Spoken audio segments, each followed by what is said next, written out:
Hi, this is Lori, not your ordinary dog walker, and I'm here to bring you the untold story of the Capital One data breach. So when I heard about it, I got online and I did some digging around and came across a few interesting websites where I've learned that Capital One had a data breach earlier this year. So January 7th, it was reported to the Identity Theft Resource Center, otherwise known as Cyber Scout. And I'll be sure to include the links down below so that you can go have a look for yourself before the PDF gets pulled. That's Piper in the background in case you hear her. We're not actually hiking today. We're in between jobs. So I wanted to come out and get this information out to everyone as soon as I could. Because we're going into a long weekend and this video will probably get buried. But one of the interesting things about Cyber Scout is that they release information. Wow, what were the chances? Wow, what a jerk. So anyway, they release information a couple times a week. But I just happened to come across this PDF where it shows that there was a total of 86 breaches. And that's a total number of 370,027 records that have been exposed, whether they were banking, credit, financial, business, education, government, military, medical, or healthcare. So there's a number of records being breached. And people really need to get more involved with their part in maintaining their privacy or stepping out.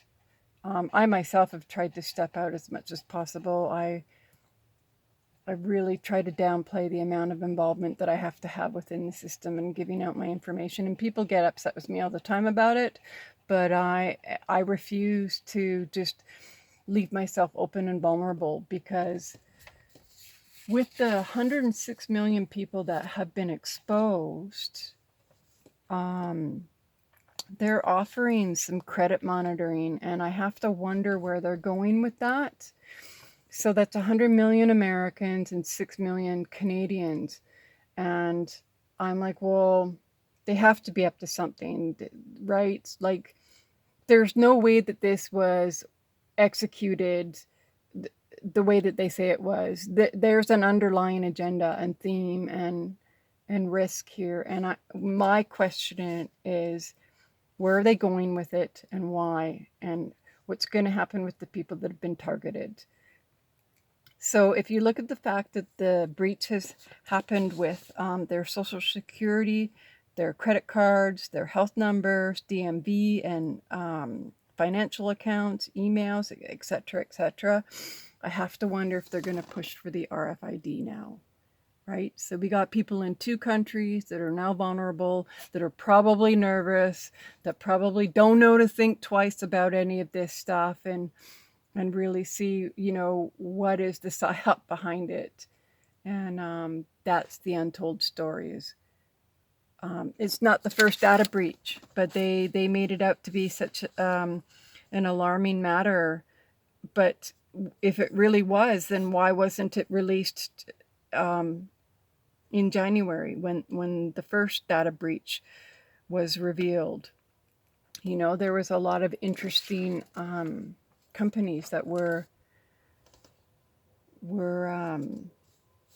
among the reports that have had huge breaches. So and then there's the unknown reported breaches where they don't know how many records have been exposed, or they're not saying, right? So like, people really have to start getting more involved and quit leaving the information in everyone else's hands. Like, you need real linear information is what I'm saying, because otherwise they're going to reel it all in. They're going to stick it in one of those RFID chips, and then they're going to come try to chip us.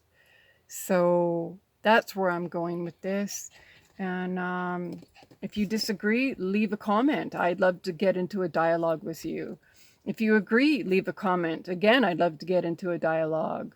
And if not, just spread the information for me. There's no doubt that there's a risk here, and there's links that I'm going to leave down below. So that's all I have for you today.